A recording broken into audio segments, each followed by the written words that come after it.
तो हम देखते हैं इस टाइप के प्रश्न को। इस प्रश्न में दिया है कि एक व्यक्ति अपने वेतन का 30% भोजन पर तथा 3% दान में देता है। ठीक है, एक बार 30% भोजन पर दिया और 3% दान में देता है ना। मान लीजिए उसने कितना रुपये कमाए, तो कुल जितना रुपये होता है टोटल उसे हम 100% मानते हैं। ठीक है, कितना परसेंट मानेंगे? 100%। अब इसमें से 30% भोजन पर 3% दान पर दे दिया, तो अब उसका कितना खर्च हो गया? 33%।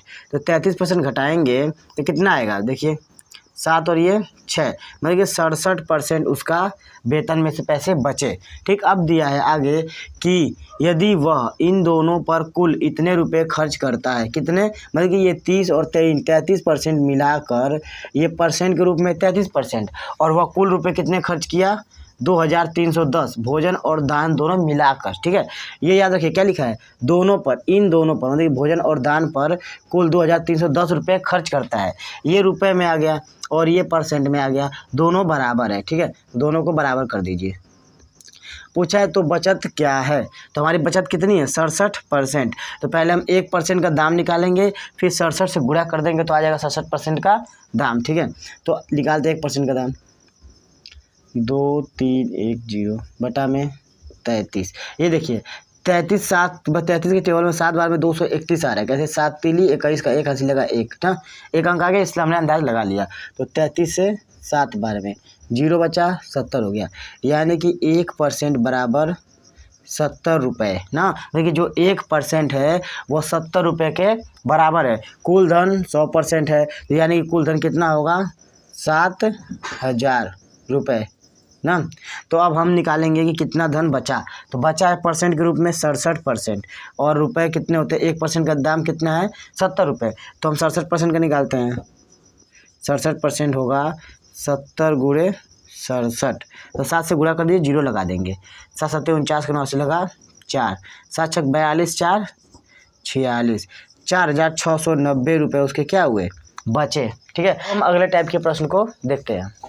तो नेक्स्ट टाइप में इस प्रकार के प्रश्न आते हैं जिसमें कि कई प्रकार से दिया होता है। देखिए एक हॉकी टीम ने 1999 में, तो इससे हमें कोई मतलब नहीं लेना है। ठीक है, एक हॉकी टीम ने 55% मैच जीते, 42% मैच हारे। ठीक है, 55% मैच जीते और 42% मैच हारे। मान लीजिए कुल मैच कितने उसने खेले? 100%। और मानना क्या होता है? परसेंट के रूप में कुल संख्या कितनी होती है? 100%।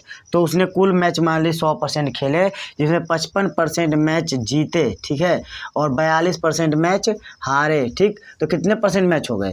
55 और 42, तो 55 और 42 हो गया 97% मैच। ठीक है, बचे कितने परसेंट मैच? 3% मैच के साथ क्या हुआ वो देखते हैं आगे पढ़कर। क्योंकि देखिए 55% मैच तो उसने विन कर लिए, ठीक, और 42% वो हार गया ना। 55% जीते और 42% हार गए।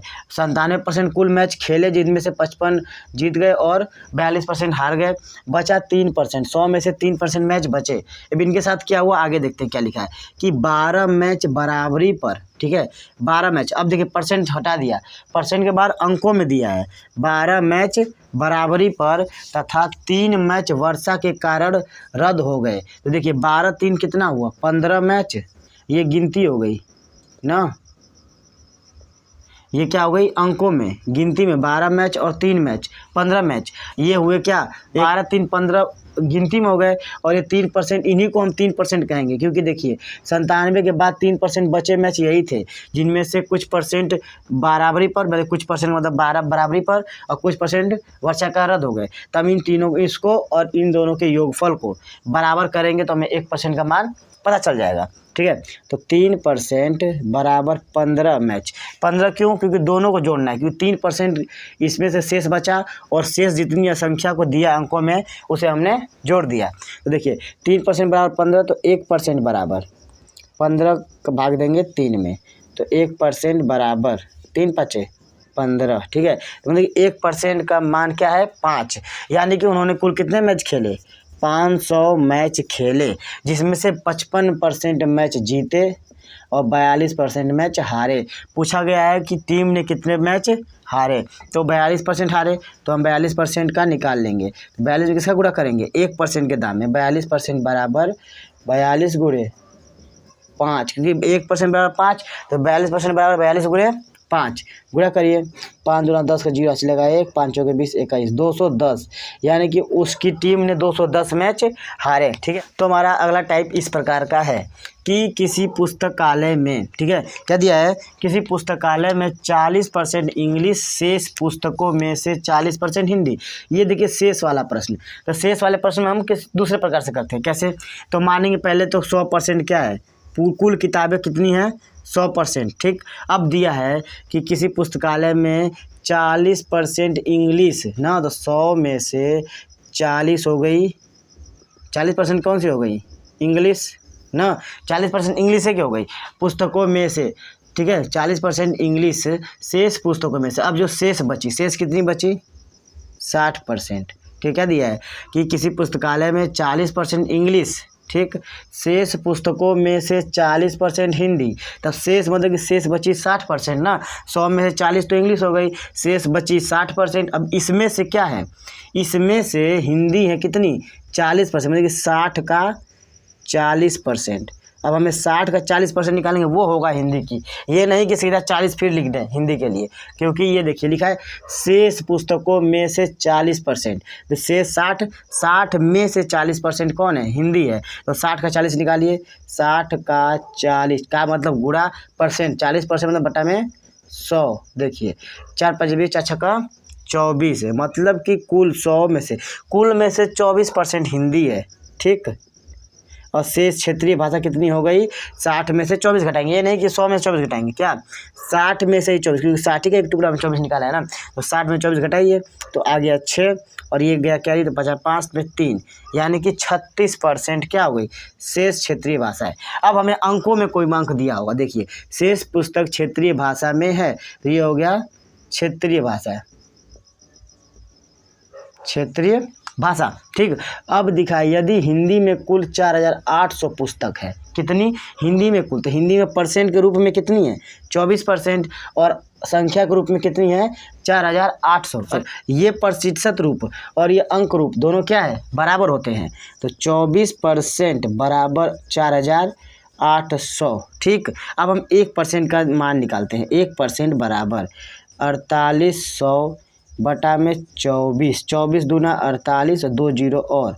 ठीक है, तो यह आ गया 1% बराबर 200। ठीक, हमारे पास कुल कितनी पुस्तक होंगी पुस्तकालय में, 100%। ठीक, तो 100% बराबर 200 गुणे 100, तो 200 में 100 गुणा करेंगे तो आएगा 20,000। ठीक है, यानी कि पुस्तकालय में 20,000 पुस्तकें हैं, जिसमें से 4800 हिंदी की है, और इंग्लिश की हम इसमें इसका 40% निकालेंगे तो इंग्लिश की भी पता चल जाएगी। कैसे, देखिए 40% क्या करना है, इंग्लिश की पूछेगा तो ये 200 है, अब 200 का 40 में गुणा कर दिए, 4 दूना 8, मतलब कि 8000 पुस्तक इंग्लिश की हो गई, और 4800 पुस्तक हिंदी की हो गई, शेष 36%। तो 36 में 200 गुणा करें, पूछेगा क्षेत्रीय भाषा की पुस्तकें कितनी है, तो 200 का गुणा किस में, 36% में। हम एक बार 1% का मान निकाल लेते हैं ना, तो कितना ही पूछे प्रतिशत रूप में सबका हम गुणा कर करके बता देंगे। तो 36 में करिए, 36 दूना 72। ठीक है, तो क्या हो गया 7200,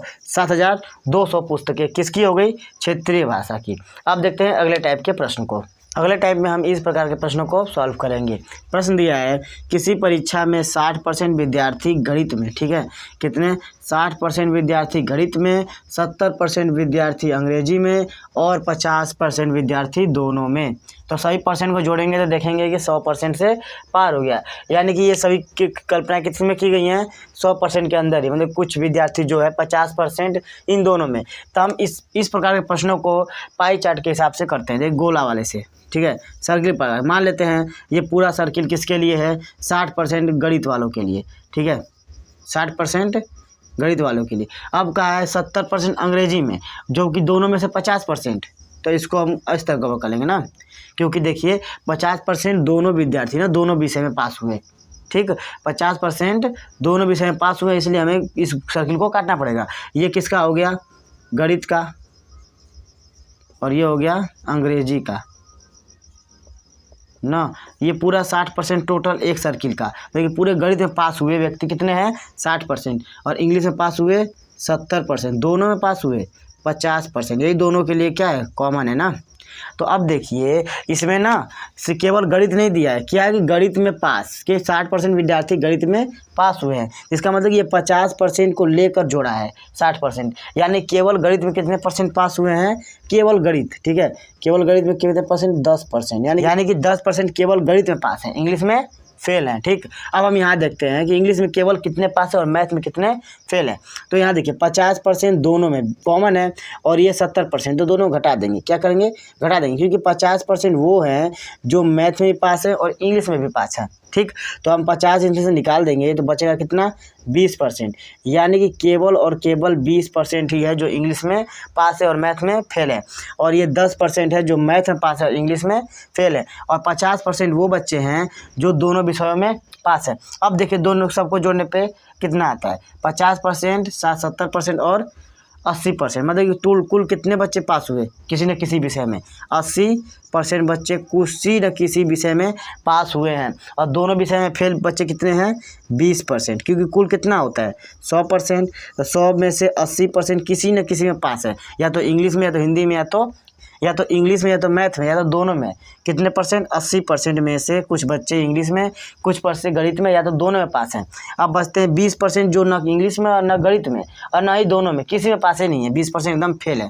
ठीक, तो पूछा है तो बताइए कुल कितने परसेंट पास हुए, तो पास कितने परसेंट बच्चे हुए, 80%। ठीक है, कितने परसेंट बच्चे पास हुए, 80%, यही इस प्रश्न का सही जवाब है। इस प्रकार के प्रश्नों को हम इसी प्रकार ग्राफ बनाकर हल करते हैं। अगर वीडियो पसंद आया हो तो लाइक करें। अब मिलते हैं अगले वीडियो में। जय हिंद।